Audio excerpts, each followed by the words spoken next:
അപ്പോൾ നമുക്കിനി നേരെ രമേശ് ചെന്നിത്തലയുടെ ഹരിപ്പാട്ടേക്കൊന്ന് പോയാൽ ഹരിപ്പാട് രമേശ് ചെന്നിത്തലയുടെ ഓഫീസിനടുത്തുള്ള ജംഗ്ഷനിൽ നമ്മളുടെ പ്രവീൺ പുരുഷോത്തമനുണ്ട്. Praveen, very good morning. RC വളരെ കൂളായി തന്നെയാണ് ഇരിക്കുന്നത്. എന്ത് തീരുമാനം വന്നാലും അത് RC സംബന്ധിച്ചിടത്തോളം അത് പാർട്ടിക്ക് ഗുണകരമായ ഒരു തീരുമാനമേ എടുക്കൂ. ഇതിനു മുമ്പും പലതവണ RC പരീക്ഷിക്കപ്പെട്ടിട്ടുണ്ട്. അന്നൊന്നും RC പാർട്ടിയിൽ നിന്ന് പിണങ്ങിപ്പോയി ആരുടെതും വലിയ ബൈറ്റുകൾ കൊടുക്കുകയോ പാർട്ടിയെ പ്രതിസന്ധിയിലാക്കുകയൊന്നും ചെയ്തിട്ടില്ല.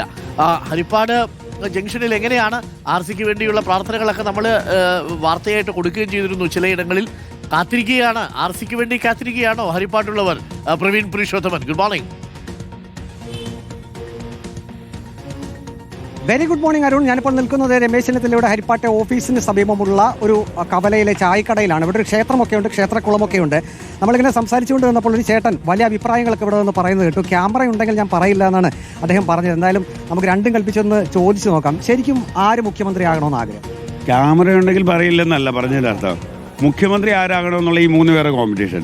ഞാൻ ചോദിക്കുന്നത്, ഇത്രയും വലിയൊരു പാർട്ടിക്ക്, കോൺഗ്രസ് എന്ന് പറയുന്ന പാർട്ടിക്ക് ഈ 4-ാം തീയതി റിസൾട്ട് വന്നതിന് ശേഷം ഇത്രയും ദിവസം കൊണ്ട് തീരുമാനം എടുക്കാൻ പറ്റിയില്ലേ? ഞങ്ങൾ ഈ ചായക്കടയുടെ വാതിൽ ഞങ്ങൾ എന്ത് പറയാം? ഇനി ഞങ്ങളുടെ അഭിപ്രായങ്ങളെ എന്തുവരെ മൂല്യം കൽപ്പിക്കും? നിങ്ങളൊരു കവറേജിന് വേണ്ടി ഞങ്ങളെ കവർ ചെയ്യുന്നു, ഞങ്ങൾ പറയാം. പിന്നെ ഹരിപ്പാടുകാരൻ എന്നുള്ള രീതിയിൽ ഒരുപക്ഷെ ഞാൻ കോൺഗ്രസ്സുകാരനല്ലേലും എൻ്റെ ആഗ്രഹം എന്തായിരിക്കും? രമേശ് ചെന്നിത്തല വരണം. പിന്നെ പ്രതിപക്ഷ നേതാവായിരുന്ന VDയുടെ അധ്വാനത്തെ ബാധിക്കുമ്പോൾ അതെ. പക്ഷെ ഒരു കാരണം ഞാൻ വ്യക്തമായിട്ട് പറയാം, KC എന്ന് പറയുന്ന അദ്ദേഹത്തെക്കുറിച്ച് വളരെ വളരെ ദയനീയാവസ്ഥയിലേ പറയാനുള്ളൂ. കാരണം MP ആയിരുന്ന അദ്ദേഹം, അല്ലെങ്കിൽ ഇദ്ദേഹത്തിന് ഇതിനു മുമ്പേ മത്സരിക്കായിരുന്നു.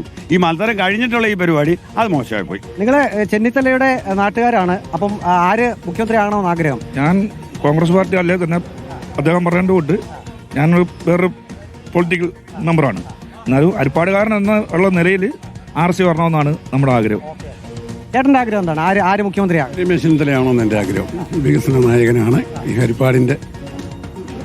ചേട്ടൻ്റെ ആഗ്രഹം? ഞങ്ങൾക്കും ചെന്നിത്തല വരണമെന്നുള്ള ആഗ്രഹം. അദ്ദേഹം പറഞ്ഞു. അരുൺ, ഈ ചായക്കടയിലെ ഒരു അമ്മയുണ്ടായിരുന്നു. അമ്മ നേരത്തെ നമ്മളോട് സംസാരിച്ചിരുന്നു. ഇപ്പോൾ അല്പം ദൂരെയാണ്, മാറി നിൽക്കുകയാണ്. എന്താണ് ശരിക്കും രമേശ് ചെന്നിത്തല തന്നെ ആകണമെന്നാണ് ആഗ്രഹം? രമേശ് ചെന്നിത്തല, എന്നെ സംബന്ധിച്ചിടത്തോളം പറയാൻ, രമേശ് ചെന്നിത്തല മുഖ്യമന്ത്രി ആകണമെന്നാണ് എൻ്റെ ഹരിപ്പാട്ടുകാരനായിട്ടുള്ള എൻ്റെ ആഗ്രഹം. എങ്കിലും ഈ ഏറ്റവും വലിയ ഭൂരിപക്ഷത്തിൽ, ഈ കേരളത്തിൻ്റെ ചരിത്രത്തിൽ ഏറ്റവും വലിയ ഭൂരിപക്ഷത്തിൽ ജയിപ്പിച്ചുകൊണ്ടെന്ന് ജനങ്ങളെ വിട്ടുകളാക്കിക്കൊണ്ട് ഇന്ന് 10 നാൾ പിന്നിട്ടപ്പോഴും ഒരു തീരുമാനമെടുക്കാത്ത ഇന്ത്യൻ നാഷണൽ കോൺഗ്രസ് എന്ന് പറയുന്ന നേതാക്കന്മാർക്ക് ലജ്ഞയില്ലയോ എന്ന് ആണ് എൻ്റെ ചോദ്യം. അത് ഇനിയെങ്കിലും നീട്ടിക്കൊണ്ട് പോകാതെ ഇന്നെങ്കിലും തീരുമാനം എടുക്കണമെന്നാണ് എന്നെ സംബന്ധിച്ച് പറയാനുള്ളത്. രമേശ് തന്നെ വരണമെന്നാണ് എൻ്റെ. ഇദ്ദേഹത്തിന് ഒരു MP ആയിട്ട് നിൽക്കുന്ന അദ്ദേഹം ഇവിടെ മുഖ്യമന്ത്രിയായിട്ട് വന്നാൽ ഈ ബാധ്യത 2 ഇലക്ഷൻ നടക്കണം. പാർലമെന്റിലും നടക്കണം, അസംബ്ലിയിലും നടക്കണം. ഈ ബാധ്യത പറഞ്ഞ MP എന്ന് പറഞ്ഞ ഒരു വ്യക്തിയാണ് ഈ മുഖ്യമന്ത്രി സ്ഥാനത്ത് ഇവരെ കൊണ്ടുവരുന്നത്. രമേശ് ചെന്നിത്തല പ്രതിപക്ഷ നേതാവിനെ കൊണ്ടുവരേണ്ടത് MP ആണ്. MP കൂടി ഇതിനകത്ത് കയറി കൈകാര്യം ചെയ്യേണ്ട കാര്യമില്ല. ഒരു MP. ഓക്കെ, പ്രവീൺ പുരുഷോത്തമൻ, അതാണ് ഹരിപ്പാട്ടുകാരുടെ താല്പര്യം. അവർക്ക് അവരുടെ RC തന്നെ വരണം, മുഖ്യമന്ത്രിയാകണം എന്നുള്ളതാണ്. അപ്പോൾ എന്തായാലും RCക്ക് ഇത് കണ്ടുകൊണ്ട് ഇങ്ങനെ ഇരിപ്പുണ്ട്. എല്ലാം 1 മണിക്ക് അറിയാം. സീൽ ചെയ്ത കവറിൽ ദീപാദാസ് മുൻഷിയെ പേരുമായിട്ട് ഇന്ന് തലസ്ഥാനത്തേക്ക് എത്തും. അവിടെ നിയമസഭാ കക്ഷി യോഗത്തിൽ പങ്കെടുക്കും. ആ നിയമസഭാ കക്ഷി യോഗത്തിൽ വെച്ച് ആരാണ് കേരളത്തിൻ്റെ കോൺഗ്രസിൻ്റെ CLP ലീഡർ എന്നുള്ള വിവരം അറിയും. അത് പ്രിയപ്പെട്ട പ്രേക്ഷകരെ, മുഖ്യമന്ത്രിയാവാനുള്ള അവകാശവാദവുമായി ഗവർണറെ കാണും. ഇന്ന് തന്നെ അക്കാര്യങ്ങൾക്കെല്ലാം ഒരു തീരുമാനമുണ്ടാകുമെന്നറിയുന്നു. KC ആണെങ്കിൽ 3 മണിക്കൂർ ഫ്ലൈറ്റിൽ ഡൽഹിയിൽ നിന്ന് പുറപ്പെടും. ഇനി RCO VDO ആണെങ്കിൽ നിയമസഭാ കക്ഷി യോഗത്തിൽ നിന്ന് നേരെ പോകുന്നത് ഗവർണറുടെ ഓഫീസിലേക്കായിരിക്കും. പിന്നീട് മധുര പലഹാരം, പായസ വിതരണം, പടക്കം, ലഡു, അങ്ങനെ അങ്ങോട്ട് ആഘോഷത്തിന്റെ നിമിഷങ്ങളാണ് പ്രിയപ്പെട്ട പ്രേക്ഷകരെ കാത്തിരിക്കുക. ഒരു കാര്യം പ്രേക്ഷകരോട് പറയാം, ഈ 3 നേതാക്കൾക്കും അവരവരുടേതായ ക്ലെയിമുകളുണ്ട്. ഈ 3 നേതാക്കൾക്കൊപ്പവും നിൽക്കുന്നവരുമുണ്ട്, MLA-മാരുമുണ്ട് എന്നുള്ളതാണ്.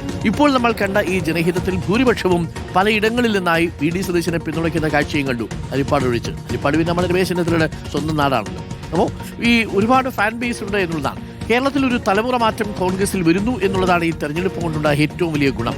ഈ 11 ദിവസം ഇത് വൈകിയെങ്കിലും VD സതീശന് വേണ്ടി ജനങ്ങൾ തെരുവിലിറങ്ങിയ കാഴ്ച നമ്മൾ കണ്ടു. KCയുടെ ഫ്ലെക്സികൾ നമ്മൾ കണ്ടു. RCക്ക് വേണ്ടി ചില ആളുകൾ സംസാരിക്കുന്നത് കണ്ടു. അപ്പോൾ കേരളത്തിൽ നേതാക്കൾ സൃഷ്ടിക്കപ്പെടുന്നത് ഇങ്ങനെയൊക്കെ തന്നെയാണ്. ഇതൊരു ടൈറ്റ് കാലമാണ്. ആ പോരാട്ടത്തിലൂടെയാണല്ലോ നേതാക്കൾ ജനിക്കുക. അപ്പോൾ നമുക്ക് കാത്തിരുന്ന് കാണാം ഇനി വരാൻ പോകുന്നത് VD യുഗമാണോ, KC യുഗമാണോ, RC യുഗമാണോ എന്നുള്ളത്. സൂചനകൾ പലരും പറയുന്നത് VD ആയിരിക്കും കേട്ടു എന്നാണ് നാട്ടുകാരെല്ലാവരും പറയുന്നത്.